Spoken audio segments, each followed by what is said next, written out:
Funding for this program is provided by Annenberg CPB to advance excellent teaching.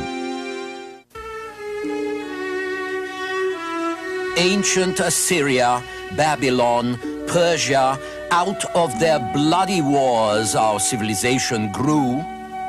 As one empire gave way to another, trade and culture spread, barbarians were tamed, and new cities were founded around the Mediterranean. From bronze to iron, this time on the Western tradition.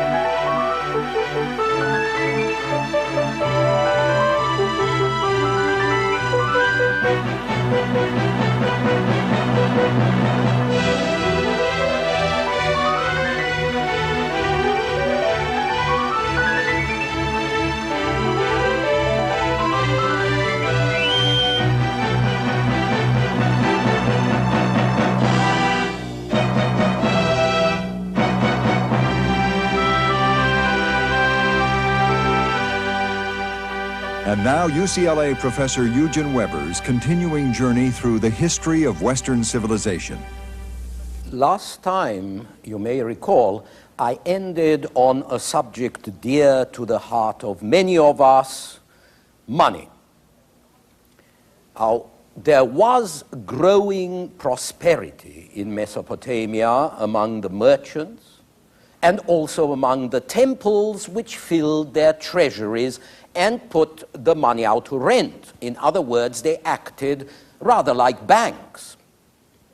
And yet this new wealth benefited only a small part of the population. And oddly enough, one of the major factors in spreading the wealth and breaking up the rather stifling institutions of the third millennium were the great plundering wars in which the kings of Akkad and later of Babylon and Nineveh distinguished themselves. It was war, not peace, that spurred the greatest social changes. Some of the booty these kings fought for consisted of the jewels and ores they either could not or would not buy from savage tribes or from other foreigners. The Egyptians used to send armed expeditions to extract the copper ores in the Sinai desert. In the same way, Sumerians, and more especially the Semitic kings in Akkad and Babylon, sent expeditions north and west to get the raw materials they couldn't do without: metals, stone, timber.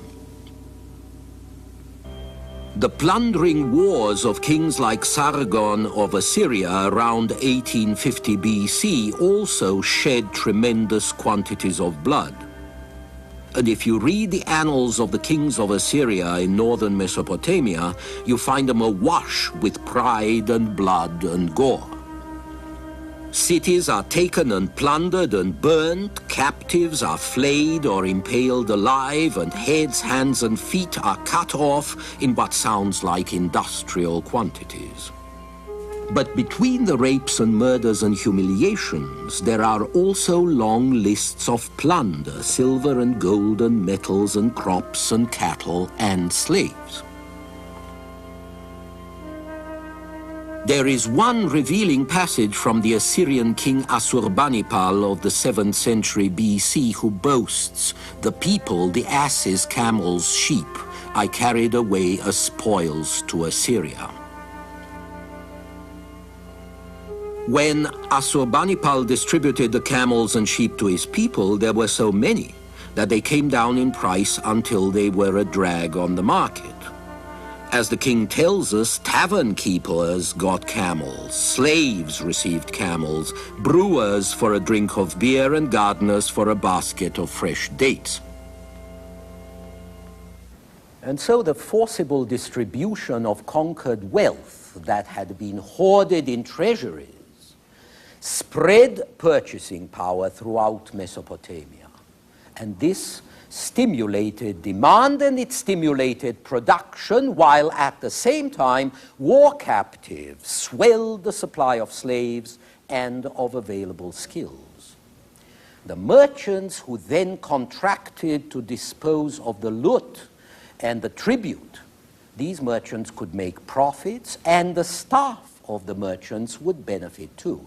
And so a distinct social group began to take shape that we might call a middle class, in between the warriors and priests on one side and the poor masses on the other. And the money economy spread until even land, no longer the sole property of God or king, even the land came to be bought and sold just like any other commodity. And war also helped spread what we might call culture. The success of the Akkadian armies, for example, was due to their superior bronze weapons and their superior armor. If you wanted to resist the Akkadians, you had to manufacture similar armaments, you had to find smiths and supply them with raw materials, you had to organize trade. So the imperialism of societies like those in Mesopotamia either conquered and assimilated, or else generated resistance. And resistance in turn generated Bronze Age economies which were dependent on trade and which were as close to those of the aggressor as the resistors could possibly make them. It's possible, in fact, to argue that technological and economic improvements throughout history followed less the plow than the war chariot. And what was true in the early Bronze Age, around 2400 BC, seems to be equally true of the period of anarchy several hundred years later, when one barbarian dynasty succeeded another in Babylon, and nobody's property or life was safe from the endless raids and wars of the time. What happened in those circumstances was that the pillaging of the countryside and the disruption of the great estates emphasized the value of incorruptible and much more mobile metal wealth as compared to the real but perishable wealth produced by the land. It was easier to safeguard a bag full of silver than a field full of barley. During this period, the natural economy collapsed in anarchy over and over again. And this too encouraged the spread of the money economy. And as the money economy spread, or at least exchanges spread, production for the market became increasingly common. Businessmen realized that they could go in for speculative imports of cargoes of this or that to sell in the market, and that they could make better profits this way than by working on commission to get specific articles that a state or a temple might order. This was so in part because there were more people buying in the market. In Mesopotamia, as in Egypt, the end of the second millennium saw the rise of an army of literate officials, appointed by the state, ranging from junior clerks to judges, collecting taxes and fines and keeping accounts, and they got their incomes not just in kind, but in money too. They didn't have farms of their own. They couldn't produce their own necessities any more than the soldiers could who came back with captives and goods, and so all wound up as buyers in the bazaar. And there were also growing numbers of professional priests as the victorious rulers and the superstitious citizens endowed more and more temples and chantries. And these priests would go shopping too.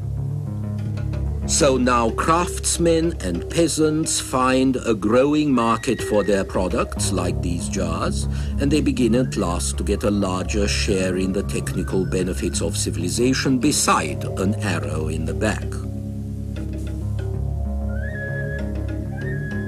Metal begins to spread to the countryside, and even Egyptian peasants now start to use tools made of metal. Around 15 or 1600 BC, iron was so rare that it was worth twice as much as gold. After 1200 BC, when they learned how to harden iron by carburation, it becomes increasingly affordable, and it provides better cutting tools, whether for shearing wool or castrating animals or humans. Because iron is cheaper to produce and more readily available than bronze, it democratizes agriculture and industry until around 800 or 900 BC. Cheap iron perfects the process that economic imperialism had started 1,000 years before. The peasants could finally afford iron axes and plowshares, the common artisan could own his own toolkit and be independent of temples or patrons, and the commoner could use iron weapons and meet Bronze Age knights like this one on better terms, which also means that iron democratizes warfare. Poor and backward barbarians could now challenge the armies of civilized states, which until then possessed a monopoly of bronze armaments. So once again, the interaction between war and technology becomes manifest.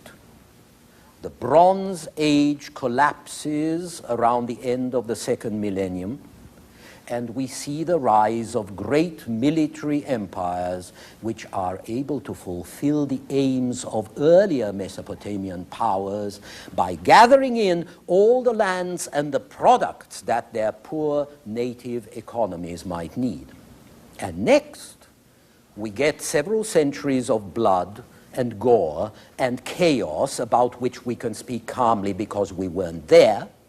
And then when we look again, we find that things have moved forward once more. Between about 1500 BC, the zone of literate urban society had expanded far more than it had grown in the 15 centuries of the Bronze Age. The change was largely due to the great empires of Assyria and Neo-Babylon and Persia.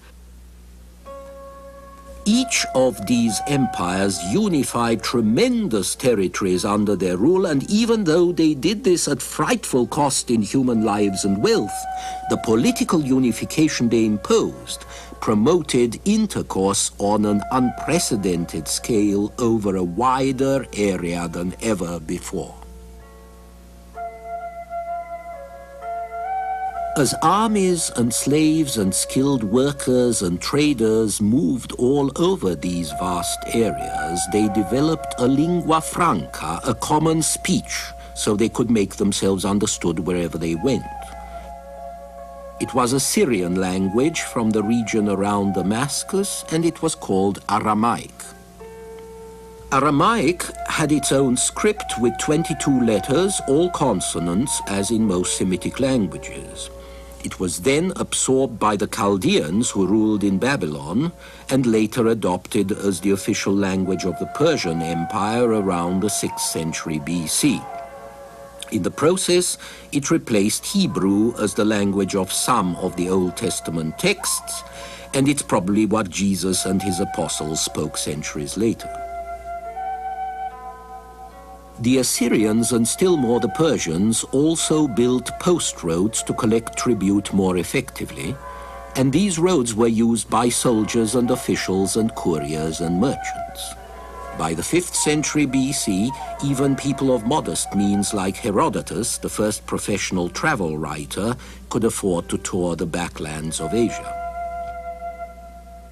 The Assyrians and their Neo-Babylonian heirs were also forcibly transporting whole communities from one end of their empire to the other to make them less dangerous by getting them away from home. One unintended result of this was a very thorough pooling of peoples, which made the big cities thoroughly cosmopolitan.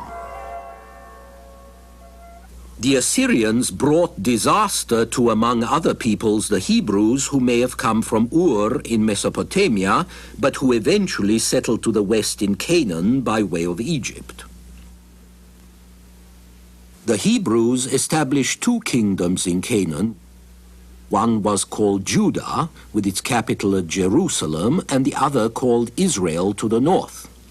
This northern kingdom was destroyed by the Assyrians in 722 BC. The Old Testament's book of Isaiah, which was probably written shortly after, describes what it must have been like. Your country lies desolate. Your cities are burnt with fire. In your very presence, aliens devour your land. It is desolate as overthrown by aliens. And the daughter of Zion is left like a booth in a vineyard, like a lodge in a cucumber field, like a besieged city. In 586 BC, the Hebrew southern kingdom of Judah was also defeated, this time by the Babylonian king Nebuchadnezzar II. Thousands of captives were taken off to Babylon and enslaved. But the Hebrews were not the only people to be moved about in this way, and there were also many members of subject communities who were recruited for service in the imperial armies. In the 6th and 5th centuries BC, the kings of Persia hired archers from Central Asia and Indian chariot troops to fight along with Syrian levies and Greek mercenaries.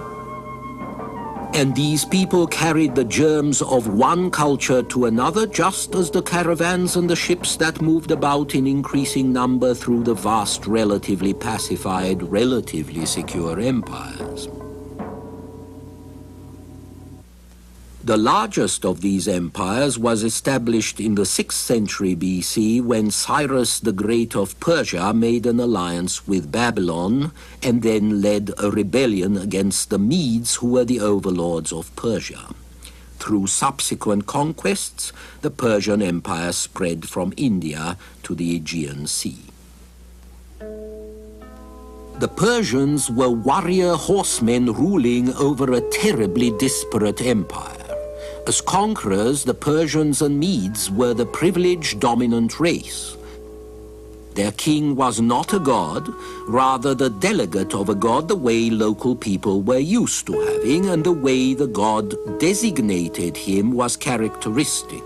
The particular warrior chief whose horse, a sacred animal, had been the first to neigh in salute to the rising sun, became king. Whether the great king was mortal or divine, his subject peoples still had to pay tribute, as you can see them doing on the walls in Persepolis, the Persian capital in present-day Iran. The Medes and Persians themselves, on the other hand, owed only military service. But as the empire expanded, there weren't enough Medes and Persians to go round. So the subject peoples had to serve as well, which meant they were forced to bear arms in defense of a state that kept them in servitude. So the Persians really couldn't rely on their loyalty, as they eventually found out. Still, for a century or so, the Persian centralized bureaucratic state kept the peace, more or less, and that's nothing to scoff at. And the Persian peace helped to spread civilization from Asia Minor into the Mediterranean. There, in that great Midland Sea, a few hundred years before the birth of Christ, we find vigorous barbarians tamed by rubbing against Syrians, Phoenicians, Persians, Egyptians, barbarians who are going to create an intellectual and artistic renaissance which combines strength and a new vision with the technical skills that they learned from the older traditions of the Near East. After the 9th century BC, the Phoenicians founded new cities around the Mediterranean, and after the 8th century BC, the Greeks founded theirs. But these cities were not established to be provincial capitals and garrison towns and tax-gathering centers for the central power as the Asian cities were. Instead, they were overseas settlements of emigrant farmers for whom there was no room in the narrow coastal plain of Phoenicia and the still narrower valleys of Greece. What these colonists wanted were new lands to till, new fishing grounds, new bases for piracy and commerce. So the Phoenicians colonized North Africa, and from there, fanning out from Carthage, they colonized western Sicily, Sardinia, the coasts of Spain.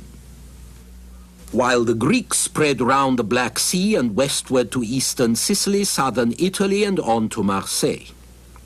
Finally, there were the Etruscans, a people from Asia Minor who had probably learned civilization through mercenary service in the imperial armies of the East, and who established themselves as a ruling class among the Indo-European farmers in central Italy around Florence.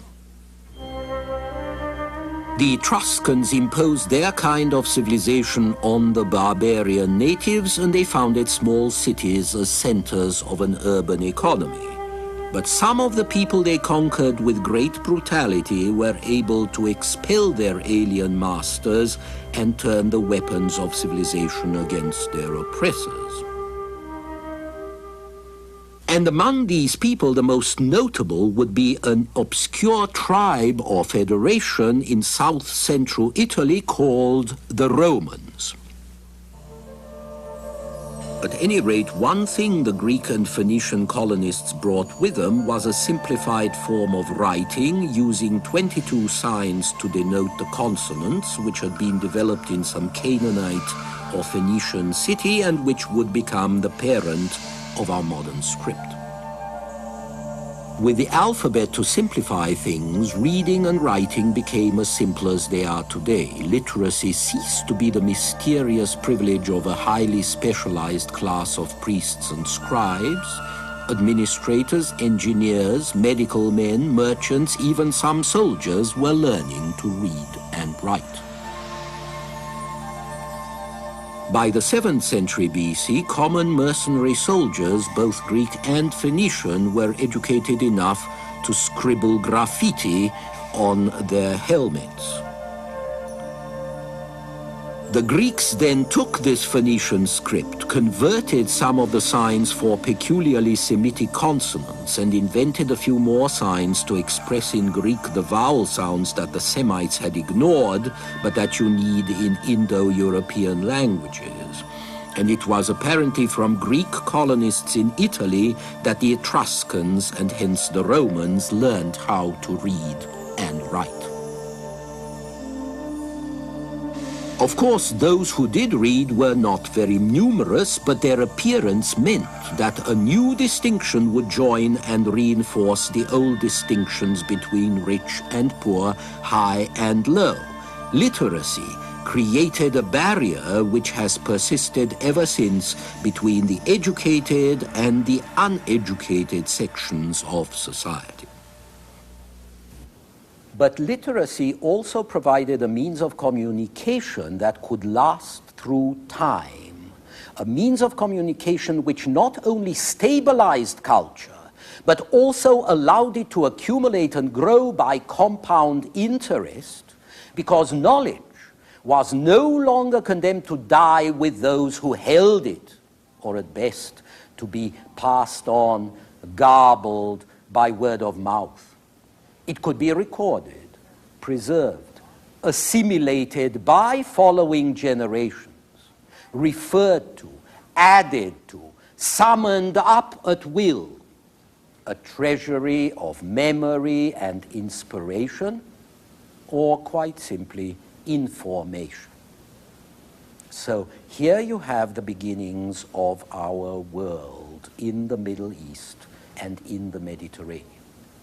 If you are looking for origins, You might say that our culture, our Western culture, is an Asian culture, and that the Western tradition has its roots in that great dust heap of history that runs from the Black Sea to the Persian Gulf, a dark and bloody ground that we never cease to recreate in our gods, in our wars, in our restlessness, but also in our inventiveness and enterprise and expansionism. And this is even truer of the Mediterranean, which is a kind of liquid history, around whose shores the old traditions were transmuted, and from whose shores they have irrigated the entire Western world, as we shall see in the programs ahead.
Funding for this program is provided by Annenberg CPB to advance excellent teaching. For information about this and other Annenberg CPB programs, call 1-800-LEARNER and visit us at www.learner.org.